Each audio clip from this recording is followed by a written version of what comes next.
So we're talking about integrity today, a life of integrity. And a little bit earlier, we read in Psalm 26, vindicate me, O Lord, for I have walked in my integrity.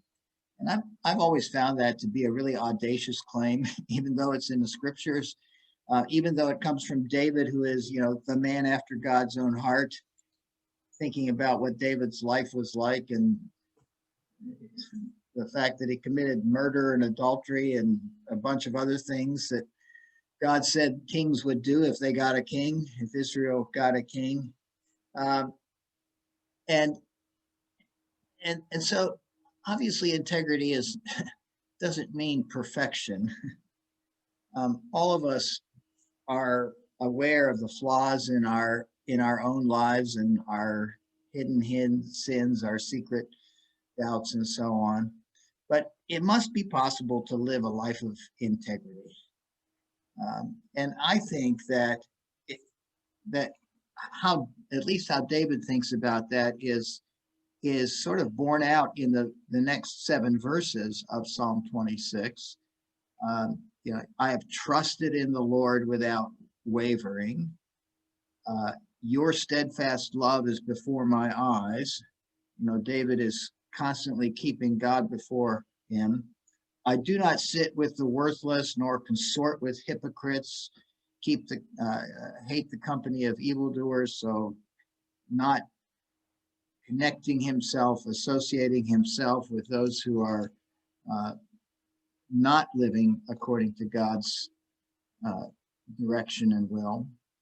And I'm not sure what verse 6 and 7 is about. I wash my hands in innocence and go around your altar, O Lord, singing aloud a song of thanksgiving and telling of all your wondrous deeds.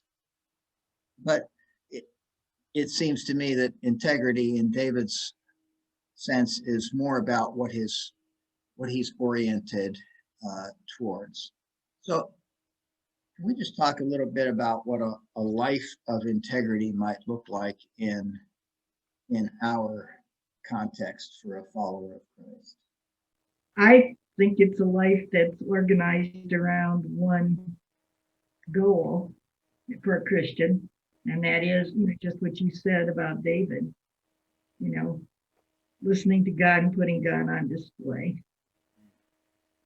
And so I think that's what makes us consistent in our living. Go ahead.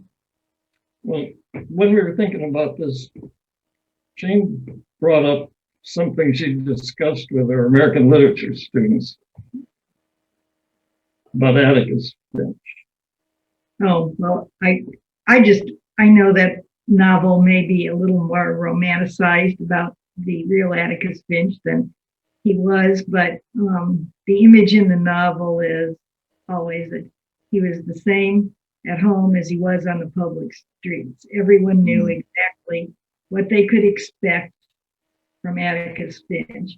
And, in the novel, he does have some faith. I don't know that was the driving force in his life, but I always admired that. And, and as I was thinking about your question, I thought about integrity comes from the idea of integration, everything fitting together the way it's supposed to be, supposed to fit together. And so I think the Christian life is where every aspect of us is fit together into the image that God has created us to bear. And so I think part of the biggest challenge of the Christian life is to keep God in front of us so that we can try to do that. And that's very, very difficult, I think. Very difficult. You're talking about Atticus Finch from To Kill a Mockingbird. Yeah.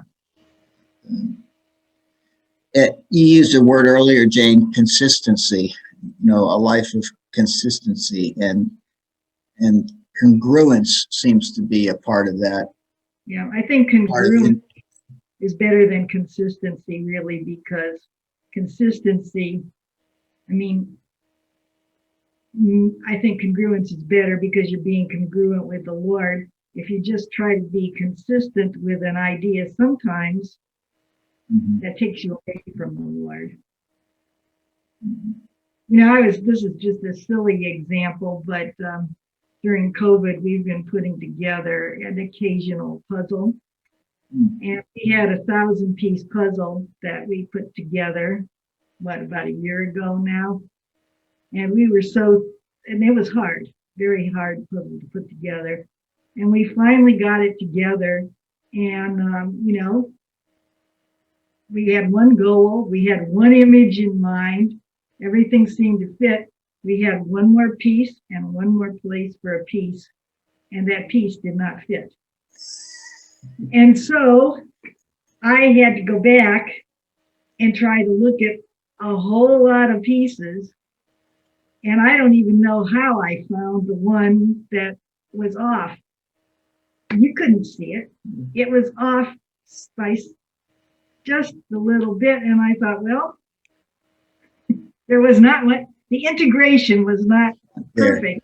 And so I think sometimes, you know, that desire to be consistent in our beliefs leads us to an integration of God's principles that might be off just a tad. Yeah. And that might, you know, get in the way of us completing the picture. That's really an appropriate example, because actually the word that is translated integrity as integrity in the Old Testament is the word for complete. You know, it's total, it's complete, and the puzzle could not be complete if that one piece was out of place. Yeah. So I don't think any of our puzzles are going to be complete till we see the Lord, but I do think that's kind of where a lot of the, you know, our controversies, our struggles, everything comes from. When we make a decision, it's like we're putting a piece of the puzzle in, and is it the right decision? Is it godly decision? Is it really part of the puzzle? You know, and we're seeing a lot of people struggling with that now in our country. Well, and I think that isn't part of integrity, at least asking those questions, you know, am I making the right decisions? And that's really one of the reasons I wanted to talk with the two of you, because I think you've exemplified integrity in the sense of being very deliberate and thoughtful about decisions and commitments and lifestyle and career and perhaps even relationships. And I know one of the commitments that's important to you is pro-life causes, being pro-life and supporting pro-life causes. And it occurred to me that I've known that for a long time, and we've never really talked about how you came to that position. I'd love to hear that, if you can share a little bit. Well, first of all, Jane and I never went on any personal improvement kick to try to develop integrity. And you actually, when you first mentioned this topic and I looked in the dictionary, integrity, the common definition seems to have something to do with being faithful to your principles. Well, if the idea is to come up with a whole bunch of rules and then spend your life judging yourself against those rules, Jane and I have certainly not done that. And Jesus himself, as you've said in your sermon series, Jesus himself said there's only two rules: love God, love other people. And when I look at those, they're not even rules. They're relationships. Love God because he first loved us. Love Jesus or love others because Jesus said, anything you do for one of the least of these, the members of my family, you've done for me. So if Jane and I have any integrity, it isn't because we set out to try to have integrity or be stubborn about integrity. It's that we've tried to love God and love other people, and integrity just kind of happened, I guess. And our pro-life commitment, that's not something that we obsess about every day, but I think that probably is a good example of one little place where we may exhibit some integrity. And there's nothing surprising there.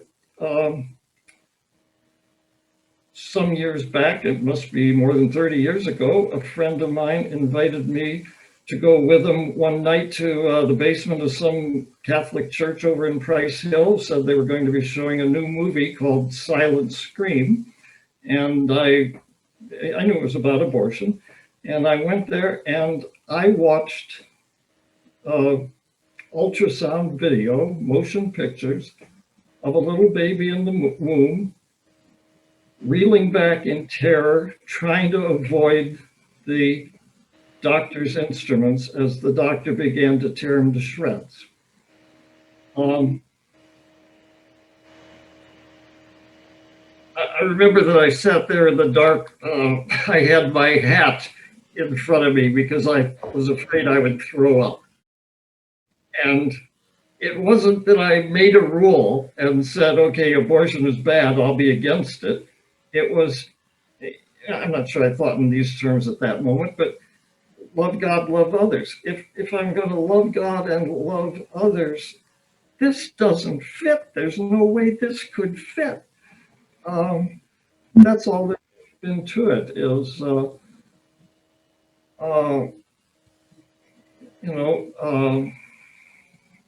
it doesn't fit with our view of loving God and loving others. It's like that puzzle piece that didn't fit in the puzzle. Yeah, there's no way to jam it in there. And, we could go on and on about this issue, but that's not the topic for this morning. But, I know we've never had hard testing on that issue. And so it's easy for me to, march in a pro-life march or something. It's never cost me anything, but I'm still committed to it. We are. Well, you mentioned that it hasn't cost you anything in that sense. It maybe has in some other ways, but a life of integrity often does cost us something, right? No. For Christians, that often means going against the flow, which is, I have a T-shirt which is completely worn out now that has Romans 12:2 stamped on it, and it's got a picture of all these little dead fish going in one direction and one live fish going in the opposite direction. Do not be conformed to this world, but be transformed by the renewing of your mind. And not being conformed to this world is sometimes what's called for in a life of integrity. Have there been some challenges for you to stay true to your Christian faith, or that your Christian faith and worldview and choices? You're talking to the only guy in the history of Berkshire High School who was banned from the senior prom because I refused to help out at a fundraising activity that was scheduled on Sunday morning. I said I already had made a commitment for Sunday mornings, that was trivial, but, over the years, Jane and I have both had times when we've been reviled, persecuted, had all manner of evil said against us. I wouldn't be that strong. I know that that's happened, and I know that there were some very upsetting events. But, I don't want to go off on this, but I've talked about before the two of the most devastating experiences of my life were in two other churches when I was disowned by my church family because I insisted on trying to live consistent with my understanding of loving God and loving others. And other people had very different ideas of what that meant. And I ended up being disowned by a church family. I'm not proud of that. I'm just saying, that does happen. I think that's unavoidable. There's one little story, though, along those lines that this occurred to me the other day that this might be helpful. That there was one time at work. We were eating in the cafeteria, and for some reason I ended up sitting at a table with about 5 of the women from our institute. That's where there was a chair, and somehow the conversation turned to abortion, and everybody was adamantly belittling anyone who would be pro-life. They were saying, these people are bigoted, small-minded, chauvinists, whatever. I was tempted to compromise my integrity. And I think when we're tempted to compromise our integrity, it's usually not because we want too much. It's usually because we're willing to settle for too little. I wanted something at that lunch table. I wanted to be accepted. I wanted to be thought of as a modern man who's enlightened, and I wanted to be part of the team in our institute. It's not that I wanted too much, but I did become aware that I might be about to settle for too little. And so when there was a break in the conversation and it was possible for me to say something without interrupting anybody, I didn't want to argue or anything. I just said, I've been a dues-paying member of Right to Life for 30 years. Nobody got ugly, but I think that was the end of our lunch. and here's the remarkable thing, though, and I'm not taking any credit for this. I didn't do this. Later that afternoon, one of those 5 women came to my cubicle. And she said, "Why did you do that?" She said, "Why did you say that in front of everybody when you knew we would all hate you for it?" And I said, "Well, I felt like God's been good to me, and I love Him, and what I can see, abortion is very inconsistent with loving God and loving other people, and I just didn't want to be identified by default with the wrong view of that." And again, this is nothing I did, but that woman came back several more times over the next few weeks, and she wanted to know about loving God and how could you be in a loving relationship with God. And then one time she asked, could she come to church with us? It was at a different church, it wasn't North Church. She came one time and she hated it. And I didn't try to defend our church or argue or whatever. She didn't like it. A couple months later, she told me she had found a different church in Hyde Park where she felt like she fit in. A couple months later, she told me that she had cut back to part-time at UC because she had gone on the staff at her church. I almost settled for too little. I almost settled for being accepted and respected, and it wasn't my stand on abortion that attracted her at all. I don't know that she ever agreed with me. What attracted her attention was a life of integrity to the love of God.